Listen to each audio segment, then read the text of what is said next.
청취자 여러분, 구독과 좋아요 한 번씩 부탁드립니다. 밤부엉이의 무서운 이야기 지금 시작합니다. 이 얘기는 제가 어렸을 적 마을 잔치날 회관에서 어떤 할아버님이 말씀해 주신 이야기예요. 시골집에서 그리 멀지 않아 냇물이 흐르는 냇가 옆 그 자리 그곳에 자그마한 건물이 하나 있어요. 지금은 그 건물이 너무 오래되고 낡았는데 할아버님이 젊은 시절 그 건물은 누군가 돌아가셨을 때 관을 짜주시는 분이 임시로 짜놓은 관을 보관하는 건물이었다고 해요. 한날은 젊은 시절에 할아버님과 친구분들이 달빛 밝은 날 수박밭 원두막에서 늦은 시간까지 거나하게 술을 드시고 계셨다고 해요. 술도 다 떨어져 가겠다. 얘기거리 역시 동이 났겠다. 취기였는지 모르지만 할아버님 친구분께서 솔깃한 제안을 하셨대요. 마을 어르신들께서 부정 탈 수 있으니 근처에도 가지 말라고 신신당부한 그 관을 보관하는 건물을 한번 들어갔다 와보자는 거였어요. 누군가가 들어가서 정해준 시간을 버티고 나오면 다음에 실패한 사람들이 술값을 내는 제안이었는데 술을 좋아하시는 할아버님에겐 그야말로 절호의 기회라는 생각이 드셨대요. 일말의 망설임도 없이 그렇게 네 분은 그 건물로 발걸음을 옮겼고 근처에만 갔는데도 한기가 느껴져 으스스했다고 해요. 가위바위보를 해서 할아버님의 친구분께서 들어가실 차례가 되었는데 들어가시길 꺼려하는 친구분의 등을 밀고 있던 찰나에 건물 안에서 쓱쓱 소리가 나더래요. 네 분 모두 서로 눈빛으로 너도 들려? 너도 들었지? 라고 사인을 주고받다가 동시에 용기를 내어 건물의 창문으로 다가가 안을 들여다본 순간 흰색 소복을 입은 여자분이 관을 엄청난 속도로 빠르게 쓰다듬고 있더래요. 도저히 사람이 낼 수 있는 속도가 아니었기에 본능적으로 저건 사람이 아니다란 생각이 들더래요. 그 길로 혼비백산 비명조차 지르지 못하고 집으로 뜀박질하여 들어와 문을 잠궜는데 얼마나 정신없이 뛰어 들어왔으면 옷도 찢어져 있고 여기저기 상처도 나 있고 땀에 절어 있었다고 하네요. 뜬 눈으로 밤을 새고 아침 일찍 친구분들을 만나 어제의 일을 얘기하게 되었는데 이상하게도 할아버님만 그때를 기억하고 나머지 친구분들은 술을 마시고 곧장 집으로 갔다고만 말씀하시더래요. 건물의 앞까지 갔던 일부터 가위바위보를 했던 것, 서로 건물 안에서 들렸던 소리를 의식하고 눈빛을 주고받던 것까지 하나도 기억을 못 하시더라는 거죠. 오히려 친구분들은 할아버님이 술에 취해 잠들다 꿈을 꾼 거라고 치부해버리셨대요. 그날도 그 친구분들과 늦게까지 술을 마시며 그날 있었던 일에 대해 열심히 설명하다 보니 날이 어두워져 어서 집으로 가야겠다는 생각을 하셨대요. 가뜩이나 무서운데 집으로 돌아오는 길은 비까지 내려 더 무서우셨다고 해요. 집에 돌아와 세수를 하고 잠자리에 들었는데 어디선가 소리가 들리더래요. 이내 궁금해져 이불만 살짝 들추어 빼꼼히 내다본 순간 어제 봤던 그 흰색 소복의 여자가 방 안에서 할아버님 방문을 미친 듯이 쓰다듬고 있더래요. 그대로 기절을 한 건지 꿈인지 생시인지 알쏭달쏭하신 할아버님이 정신을 차렸을 때 어느 논밭 한가운데에 서 계시더래요. 주위는 온통 안개로 뒤덮여 있었고 하늘도 뿌연 안개로 덮여 있어 앞이 잘 안 보이셨다고 해요. 단지 발밑에 이미 베어놓은 벼가 있는 것으로 보아 밭이었다고 생각하셨대요. 발길 가는 대로 걷다 보니 저 앞에 큰 덩치의 사내가 서 있더래요. 말씀하신 크기로 보아하니 지금의 최영만 씨 정도로 키가 엄청 컸다고 해요.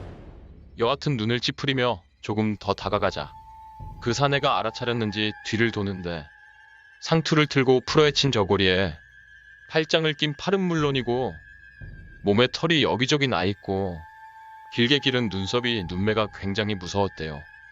할아버님이 그대로 굳어있자 그 사내가 이리 와보시오. 라고 말문을 열었대요. 다가가기 망설여져 그냥 서 있었는데 그 사내보다 몸집만 초등학생처럼 작았지 비슷하게 생긴 사내들이 여기저기 나타나 웃으면서 할아버님 주위를 빙빙 돌더래요. 그대로 굳어버린 할아버님이 미동도 없자 큼직한 사내가 다가와서는 어머니인가? 뭔 미동이 없어. 하더니 허리를 굽어 할아버님 앞으로 얼굴을 가까이 대며 이보시오. 라고 하더래요. 할아버님은 여기가 어디인가요? 라고 겨우 말문을 열었는데 빙빙 돌던 작은 사내들이 자리에 앉아서 어디긴 어디야. 우리 동네지. 하며 대신 대답하더래요. 그리고는 큼직한 사내가 여기까지 어찌 왔는지는 몰라도 집에 들어앉은 잡것 때문에 당분간 고생 좀 하겠소. 라고 하더랍니다. 그때까지만 해도 할아버님은 대강 짐작은 했지만 이 양반이 말하는 우리 집의 잡것이 그 여잔 건 알겠는데 대체 어떻게 아는 거지? 라는 느낌보다 여기는 대체 어디고 내 앞에 있는 이 사람들은 뭐지? 라는 생각이 더 깊이 드셨대요. 무서움보다 호기심이 더 앞서셨던 거죠. 그러다 이윽고 말문을 뗀 할아버님께서 여기는 대체 어디인가요? 제가 혹시 죽은 건가요? 라고 묻자 큼직한 사내는 죽은 건 아니오. 여긴 원래 산 사람이 오면 안 되는 곳인데 어쩌다 여기까지 온 것이오? 하고 머리를 극적이며 대답했어요. 할아버님은 왠지 모르게 푸근하고 친근한 느낌이 들고 그리고 자신에게 해코지를 하지 않을 것 같은 느낌이 강하게 드셔서 경계심을 풀고 하나하나 조목조목 그간 있었던 이야기들을 풀어놓았다고 해요. 그때 큰 사내가 입을 떼기도 전에 앉아있던 작은 사내가 재채기를 했는데 날아갈 듯 옷이 휘날리고 태풍이 집을 삼키듯 등 뒤로 엄청 심한 바람이 지나갔다고 해요. 이윽고 재채기를 끝마친 작은 사내가 큰 사내를 바라보면서 딱 보니까 그년이 분명하구만. 찢어 죽일련. 하면서 욕지거리를 하더래요. 할아버님이 떨고 계시자 큰 사내가 믿을지는 몰라도 우리는 도깨비요. 도깨비. 자네는 죽은 게 아니오. 어쩌다 여기로 왔어. 아까부터 생각해봤는데 그 육신의 것이 눈앞에 선한 것 빼고는 왜 여기로 왔는가는 잘 모르겠소. 라고 하더랍니다. 도깨비라는 얘기를 들으니 할아버님께서도 엄청나게 신기했다고 해요. 도깨비? 내가 도깨비를 다 보다니 이게 뭔 일이람 하고 생각하고 있던 순간에 큰 도깨비가 그년이 곧 가실 양반들 관에다가 별 해괴한 짓을 다해서 부정을 태운답디다. 편하게 갈 양반들도 그년 때문에 못 가고 여기저기 떠도는 것이오. 얼마나 불쌍한지 모른다오. 어쨌든 그년이 뭔 바람이 불어 그짝 양반한테 갔는지는 잘 모르겠지만 집안에서 봤다는 것부터가 위험한 거구먼. 목숨 부지하기 힘들어. 알아들소. 그리고 여기는 우리가 사는 곳이오. 산 사람이 못 들어올 뿐이지. 엄연히 여긴 우리 동네고 그짝 양반이 꾸는 꿈도 아니야. 그것만 알아. 라고 얘기를 마치고 뿌연 하늘만 바라보더래요.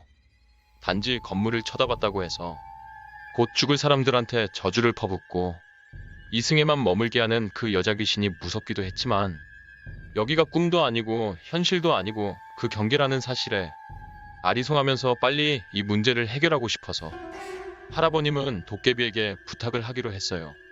제가 어떻게 하면 여기서 나갈 수 있을지, 또 어찌하면 그 여자를 떼어낼 수 있는지 방법 좀 알려주시면 안 되겠습니까?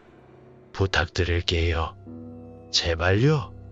정말 간절하게 도깨비에게 얘기를 하자 큰 도깨비가 헛기침을 하더니 배에서 나는 꼬르륵 소리를 냈는데 마치 그 소리가 천둥번개 같았다고 해요. 우리가 배가 고파 그러는데 메밀묵을 많이 쏘주면 한번 생각해 볼 터이니 정확히 5일 뒤에 커다란 대접에 메밀묵을 가득 담은 다음 내 문 앞에 놓아줄 수 있겠는가? 라고 물어보더래요. 당연히 수긍한 할아버님은 아무것도 보이지 않는 그 안개 속에서 오직 도깨비 옷조구리만 붙잡고 천천히 따라오라는 도깨비를 따라 꽤 오랜 시간을 걷고 걸으셨대요. 얼마나 걸었는지 밤도 오지 않았을 때 금태로 두른 커다란 문이 보이더래요. 큰 도깨비가 그 앞에서 춤을 추고 노래를 부르자 그 큰 대문이 열리면서 눈을 뜰 수 없을 만큼 강한 빛이 비추더래요. 할아버님 말씀을 빌려 말하자면 따뜻한 비단어 수십 개를 갑자기 겹쳐 입는 듯 부드럽고 따뜻한 느낌이었다고 해요. 얼마 지나지 않아 할아버님이 발로 이불을 박찼을 때 머리를 이불 끝까지 덮고 있었던 탓인지 온몸에는 땀범벅에 숨도 차고 어지러웠다고 해요. 바로 실눈을 뜨고 방문을 바라봤을 때 아까 봤던 그 여자는 없었대요. 그곳에서 몇 시간 있었던 것 같은데 시계를 보니 시간은 겨우 15분 정도밖에 지나 있지 않았대요. 꿈인지 생시인지 모르고 있었는데 그게 너무 생생해서 할아버님은 일단 메밀묵을 준비하기로 마음을 먹었대요. 그 이후 할아버님은 5일 동안 매일 가위에 눌리시고 악몽을 꾸시고 밤마다 꿈에서나 현실에서 이따금씩 그 여자를 봐야만 했대요. 참 이상한 게 그 여자는 말도 걸지 않고 할아버님 머리맡에서 시간이 갈수록 점점 할아버님에게 다가오더래요. 4일째 되는 날 잠을 자는데 너무 한기가 들고 느낌이 좋지 않아 눈을 살며시 떴는데 그 여자가 할아버님 얼굴을 미친 듯이 빠른 속도로 쓰다듬고 있더래요. 이윽고 그 여자가 남자와 여자의 목소리가 합쳐진 톤으로 복 가자. 복 가자. 단어를 계속 반복하더래요. 번뜩 일어나 혼비백산에서 밖으로 도망 나온 할아버님은 소리를 지르고 울면서 동네를 뛰어다녔대요. 마지막 5일째 되는 날 할아버님은 모아왔던 돈을 탈탈 털어 메밀묵을 엄청나게 많이 준비해서 해가 지기 시작할 무렵부터 대문 앞에 메밀묵을 놓아두었대요. 그리고 돌아서면서 대접이 아니라 대야에 담아뒀으니 좀 도와주세요. 라고 중얼거리고 방으로 돌아왔대요. 문도 다 걸어 잠그고 이불을 뒤집어 쓴 채로 방 안에 얼마나 있었을까요? 꾸벅꾸벅 졸고 있었는데 밖에서 친구분들이 다급하게 부르는 소리가 들리더래요. 반가운 마음에 밖으로 나가려 했는데 느낌이 너무 좋지 않아 방 안에서 왜 부르냐고 대답만 하고 있으려니까 친구분들이 지금 빨리 가야 한다고 자꾸만 재촉을 하더래요. 궁금한 나머지 창호지에 조그맣게 구멍을 내어 밖을 바라보니 마당 담벼락 위에 검은색 물체 하나가 할아버님 친구 세 분의 목소리를 흉내내면서 앉아있더래요.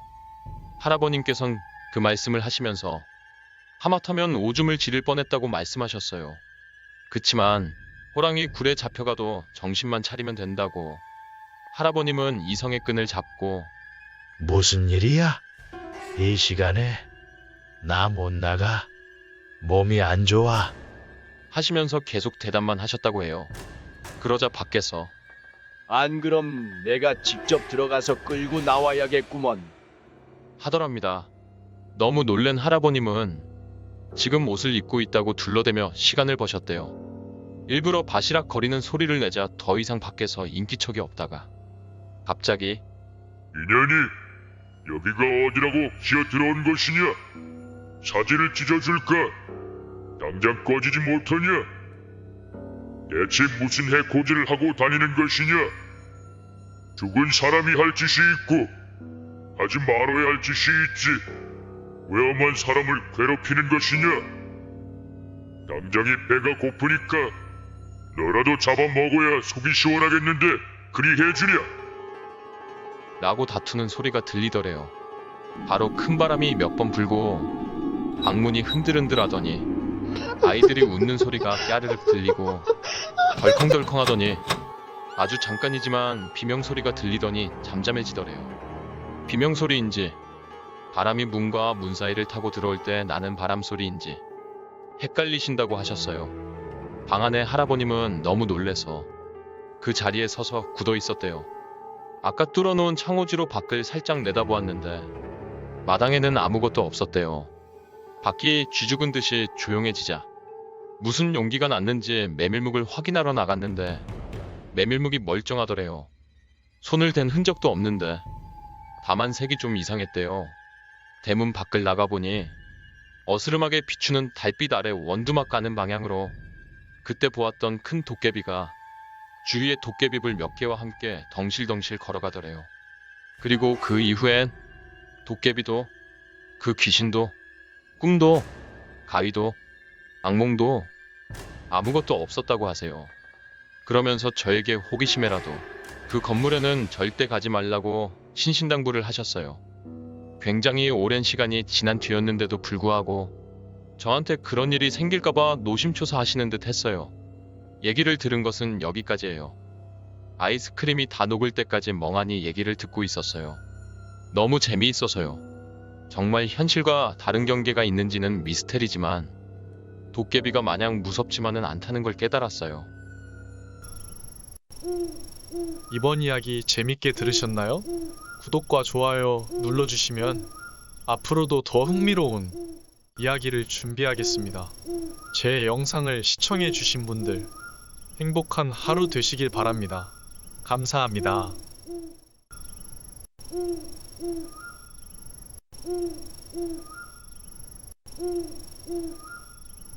음.